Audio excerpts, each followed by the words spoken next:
देवराज चंद्रा जी। राधे राधे महाराज जी। महाराज जी, बच्चों के अच्छे बुरे संस्कार के उसके माता पिता उत्तरदायी हैं, लेकिन जब घर में, स्कूल में, टीवी। दो बातें हैं।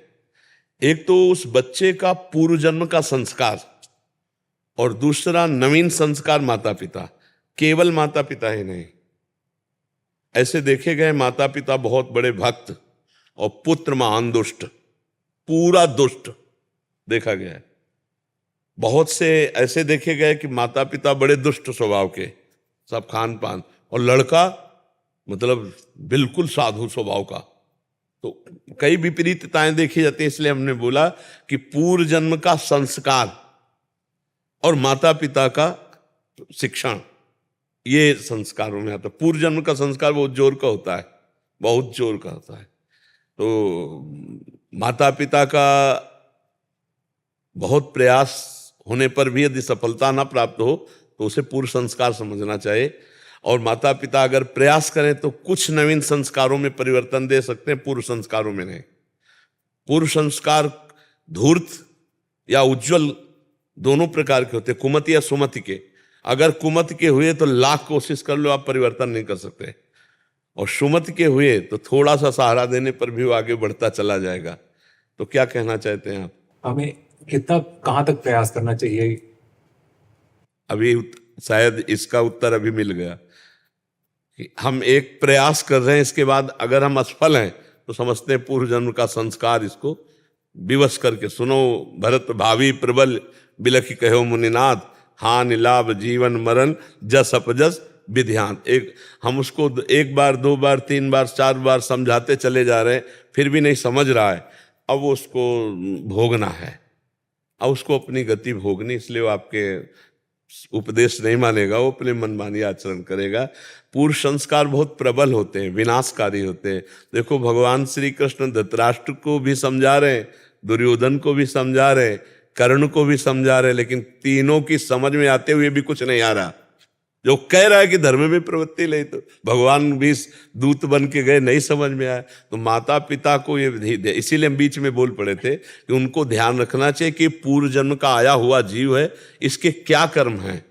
अगर वो आपकी बात नहीं मान रहा तो ज्यादा गुस्सा होने की जरूरत नहीं है। उसका पूर्व कर्म उसको नष्ट करेगा, उसको ले जा रहा है। आप केवल किसी, आपका भी कर्म है उसके संयोग से, तो आप दुखी या सुखी हो सकते हैं। अच्छे कर्म वाला तो देख देख के सुखी होंगे, बुरे कर्म वाला तो देख देख के दुखी होंगे, क्योंकि आपका भी कर्म उससे जुड़ा हुआ है, तभी आप पिता बने हैं आकर के। तो जहां तक हो सके बचाने की कोशिश करें, जब ना हो तो भगवान की शरण में हो जाए कि हे भगवान अब आप देख लो, मेरे बस की बात नहीं रही। तो फिर आगे जीव अपने कर्मानुसार फिर दुख सुख भोगता है। और आजकल के बच्चे तो माता पिता का कहाँ मान लें, ये कोई, हमें लगता है पूर्व जन्म का बहुत आपका भजन होगा जो आपका कहाँ मान ले आपका बच्चा। नहीं तो बड़े उद्दंड स्वभाव हो रहे हैं, जबकि विद्या से विनय आती है। तो डिग्रियां हैं लेकिन उद्दंडता बहुत है। ऐसे उत्तर दे देते हैं उद्दंडता पूर्वक, जहाँ मात पिता प्रभु गुरु के वाणी बिनहि विचार करी शुभ जानी, जहाँ प्रातः काल उठ के रघुनाथा मात पिता गुरु नावे। अब वो सब धर्म, कौन बेटा अपने माता पिता के चरणों में मस्तक रखता है? कोई बिरला ही होगा, नहीं तो चरणों में रखने की तो बात ही खत्म हो गई है। अब वो मोबाइल में देख रहे हैं, देखो आप अपना पढ़ाई का कार्य देखो, आप क्या गेम देख रहे हो, क्या ऐसे वो उल्टा जवाब दे देंगे, उनको डांट देंगे, अपने माता पिता को डांट देंगे। तनिक भी दया नहीं उसके अंदर अपने पिता के प्रति, केवल अपनी वासना की पूर्ति के लिए। और वो बेचारे बूढ़े माता पिता ऐसे, तो बहुत, तो आजकल अगर बच्चा अपने माता पिता की बात मान जाए तो हमें लगता है बहुत तपस्या रही है माता पिता की, जो बच्चा मान जाए। नहीं तो बहुत ही उद्दंडता बच्चों में आ गई है। पढ़ाई जहाँ विनम्रता आनी चाहिए, विनयम विद्या विनयम ददाति, वहाँ उद्दंडता जागृत हो रही। बड़े बुजुर्गों की बात ना मानना, और संतों महात्माओं की बात ना मानना, शास्त्र की बात ना मानना। अब ये तो आज भगवान की असीम कृपा है कि हमारे नौजवान भाई कुछ हमारी बातें सुन रहे हैं और मान रहे हैं, ये हम भगवान की बड़ी कृपा मान रहे हैं। नहीं तो अपने बाप की नहीं मानते, हमारी क्या मान जाएंगे? हम तो बाबा जी हमारी बात क्या मान जाएंगे, अपने बाप की नहीं मानते। ये तो भगवान की कृपा कहो कि मान रहे हैं। तो जहाँ तक हो सके तहाँ तक अंतिम श्वास तक अपना प्रयास करना चाहिए। फिर जब हार हाथ में आ जाए तो समझना चाहिए इसका प्रारब्ध भोग यही है। प्रयास तो हमने बहुत किया, माता पिता प्रयास ही कर सकते, इसके आगे नहीं कर सकते। माहौल भी घर में ऐसे ही रहता है महाराज जी कि मोबाइल हो कि स्कूल भी हो तो हर जगह भोगवाद ही सिखाया जाए। बच्चों को अच्छे स्कूल में भी डाले हैं, वहां भी भोगना भोग ही सिखा रहे हैं। हमको ये लगता है हमारा जो परिश्रम है वो व्यर्थ जा रहा है। क्योंकि देखो, आधुनिक पढ़ाई में तो प्रवीण आपको मिल जाएंगे, लेकिन अध्यात्म शून्य मिलेंगे। टीचर भी बहुत से ऐसे हैं जो अध्यात्म शून्य वासनाओं के कीड़े हैं। खुल जाती है तो पकड़ में आ जाता है कि वहां का प्रिंसिपल पकड़ा गया, वहां का मास्टर पकड़ा गया। क्यों? बड़े प्रवीण हैं लौकिक विद्या में, लेकिन अध्यात्म विद्या ही काम क्रोध आदि को वश में कर सकती, लौकिकी विद्या थोड़ी कर सकती है। ये आधुनिक पढ़ाई काम क्रोध आदि को बढ़ावा दे सकती है, लेकिन उसको शासन में लेने के लिए अध्यात्म विद्या चाहिए।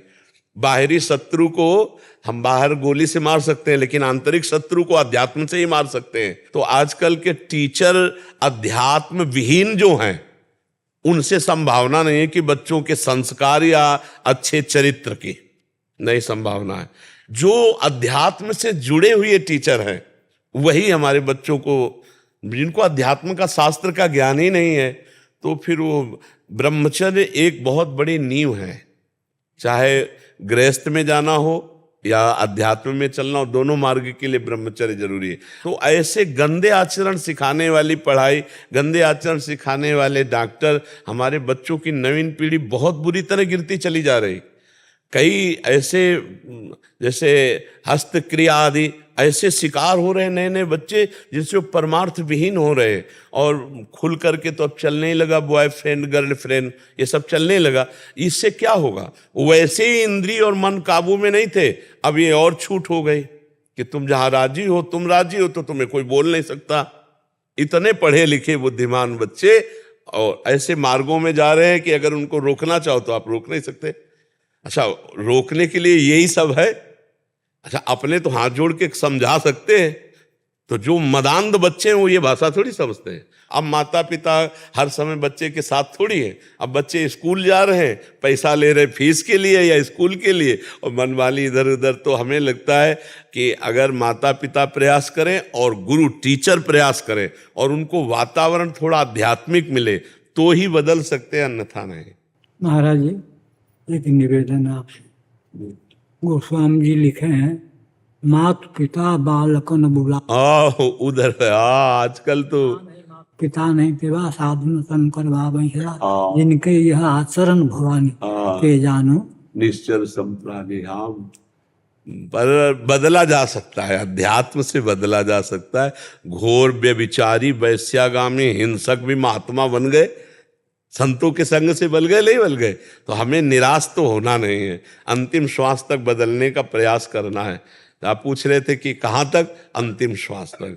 जब तक हमारा जीवन है हम प्रयास करते रहेंगे, और बच्चा ना सुधरे भगवान जाने और बच्चे का कर्म जाने, पर पिता हैं तो अंतिम श्वास तक उसे बचाने की कोशिश करेंगे, अंतिम श्वास तक उसका सहयोग करेंगे।